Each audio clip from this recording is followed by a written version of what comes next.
আসসালামু আলাইকুম মাস্টারশি ভাইরা, আশা করি ভালো আছেন। আজকের ৩১শে জানুয়ারি রোজ শুক্রবার আমি একটা প্রজেক্ট ভিজিটে এসেছি। এটা হচ্ছে বরিশাল জেলার মুলাদি উপজেলাতে। তো এই যে প্রজেক্ট দেখছেন, এটা কিন্তু আসলেই উপরে একটা ট্যাক, মানে বাংলায় বলতে এটাকে ঘের বলা হয়। অর্থাৎ এইটুকানি পানি, এই চারিপাশ দিয়ে ক্যানেল করা এবং উপরে ঘের। তো আসলেই এই যে থিওরিটা সাধারণত কিন্তু সাতক্ষীরাতে করা হয়, চারিপাশে ক্যানেল, মাঝখানে উঁচু জায়গা। এই উঁচু জায়গাতে ওরা ইরিধানের সময় ইরিধান করে বড় মৌসুমে, এবং অন্য সময় কিন্তু আসলে মাছ চাষ করা হয়।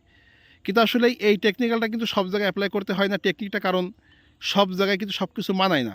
সাতক্ষীরা অঞ্চলে শীতকালে পানি থাকে না বিধায় কিন্তু তারা এই কাজটা করে থাকে। কিন্তু আসলে এখানে কিন্তু প্রচুর পানি আছে, কিন্তু খামারি সাতক্ষীরা এক মানে মৎস্য চাষি ভাইয়ের পরামর্শে এটা করেছিল, করে উনি গত 3 বছর যাবৎ খুব ক্ষতিগ্রস্ত হয়েছে। যাই হোক, আমি এটা ভিজিট করতে আসছিলাম। তো এখানে উনির টোটাল জায়গা আছে 30 বিঘা, এবং পানির নিষ্কাশন এবং পানি সেচের খুব দারুণ ব্যবস্থা আছে, আমি দেখেছি।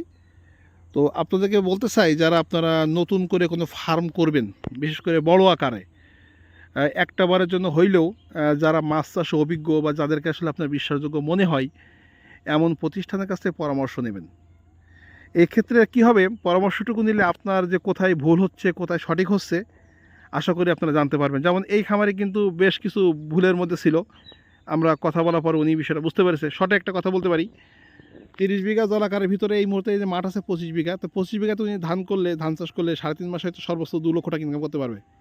কিন্তু এই 25 বিঘা জলাকারে উনি মানে যদি এই জায়গায় মাছ চাষ করে, তাহলে কিন্তু 3.5 মাসে আমরা মাছ চাষ করি, মিনিমাম 6 থেকে 7 লক্ষ টাকা ইনকাম করা সম্ভব। কিন্তু তো আসলে এটা কিন্তু অনেকেই বোঝে না। তো এই না বোঝার কারণে আমরা মাছ চাষে ক্ষতিগ্রস্ত হচ্ছি। পুকুরে পাওয়াটা খুব সুন্দর। তো আপনারা যারা নতুন খামার করবেন, অবশ্যই জেনে শুনে বুঝে বা বিশেষজ্ঞের পরামর্শ নিয়ে কাজটা করবেন, যার প্র্যাকটিক্যাল অভিজ্ঞতা আছে, মানে বাস্তব কাজ যারা করতে পারে আর কি, যাদের বাস্তব অভিজ্ঞতা আছে। শুধু ফেসবুক বা ইউটিউবে এরকম না, প্র্যাকটিক্যাল লোকের পরামর্শ নিয়ে লাভ করতে পারেন ইনশাল্লাহ। শুভকামনা রইল। আল্লাহ হাফেজ।